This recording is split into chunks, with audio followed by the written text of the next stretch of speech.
Yeah, but yeah, then you moved from fiction to nonfiction, right? Well, And yeah, I really became disenchanted with the whole world of publishing and novel writing and fiction, and it just wasn't.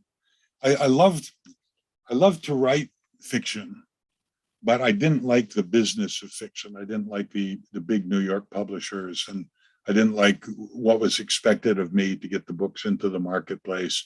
There was a lot of unpleasantness and impoliteness and cutthroatedness, and I just it was an unpleasant place to be. So I just decided in 1994 that Deus Ex would be my last novel, and it was. In that same year, my first nonfiction book was published. So that was the year of change.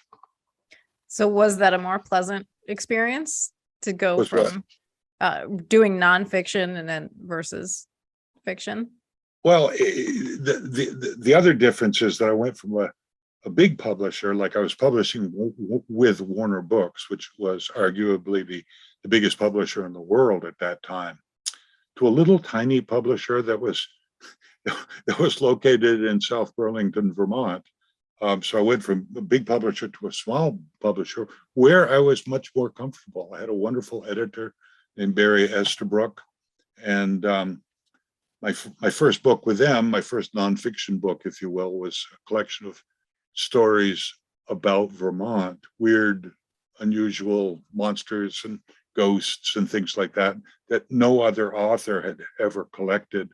So I collected those stories, and the publication was actually a joint publication between this tiny publisher called Chapters Publishing and Vermont Life magazine. Now, interestingly, neither of them exist anymore. They've both gone out of business.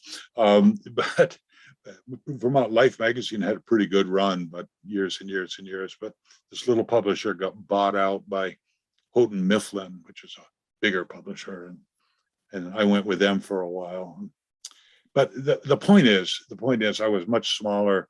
A much smaller publisher was much more comfortable for me. Mm-hmm. So I like that more.